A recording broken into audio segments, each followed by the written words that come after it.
Hi everybody, welcome to another Top 5. Today we're going to be going over the top 5 things that if they're not done properly in a gym, they can hurt you.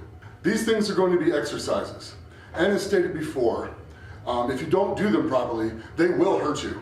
And with that, let's jump right in.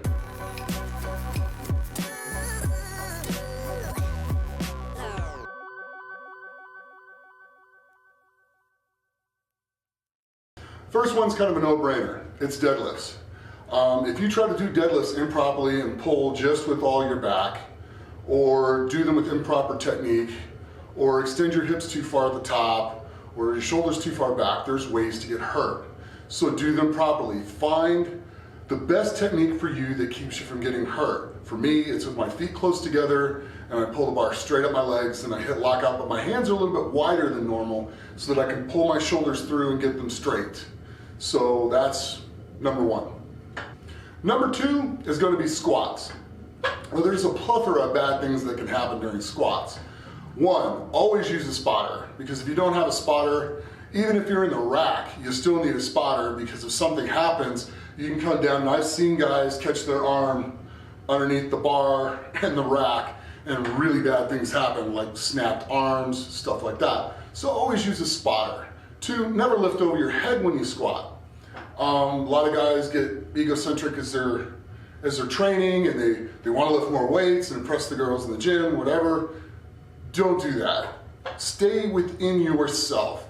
If you feel it's going to be a bit too heavy, have a spotter, maybe back it off just a little bit. Push your boundaries, but don't just exceed them. And if you haven't PR'd in a while and you're trying to take like a 50-pound PR, that's probably the stuff that's going to get you hurt. Now, take a 5-pound PR, a 10-pound PR, and you keep building on that over the next 6 months, you're going to be fine. So find the proper position for your feet, whether you're doing high bar squats or low bar squats, find the best way to hold the bar, and just use a lot of common sense when doing them. Number 3 are snatches. Other than Olympic weightlifters and CrossFitters, I really don't see anybody using them or a need to really use them. Even throwing athletes, the clean and jerk is much better than the snatch. There's so many things that could go wrong, and I don't know a whole lot of Olympic lifters who haven't either blown out their shoulder or their elbows doing it at some point or damaged them in some way. So other than really working on some shoulder flexibility, which other than something really light, other than Olympic lifting or CrossFit, I really can't see a use for using them. So be careful with those. Number 4, box jumps. See a lot of these done incorrectly or they're setting the bar up, setting the box up too high or whatever, and you see people coming down on their shins. It's great when you're jumping up to the box, but you also see people jump off the box. Great way to just destroy the cartilage in your knees over time. They're very damaging to the body if you don't get off the box properly, and if they're done too high. So they're good for explosive strength, but you got to be careful with them and make sure you're not jumping too high, and make sure you're not coming down on the box.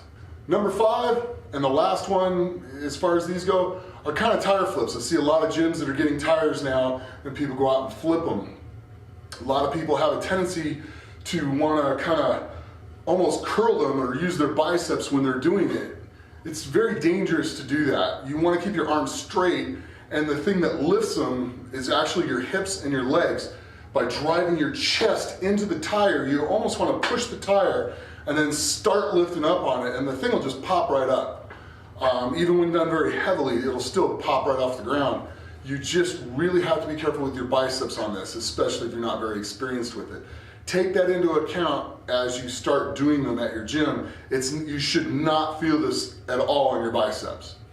Now, one bonus thing that people just should not do in the gym, just aside from, because I'm getting a little bit off track, is bicep curls in a squat rack. It's like the biggest no-no of all time, and you just shouldn't do it. Heck, back in the day, if you tried to even lift in a couple of the guys' racks, like Kirk Kozlowski, for instance, he'd throw weights at you, much less curl in them.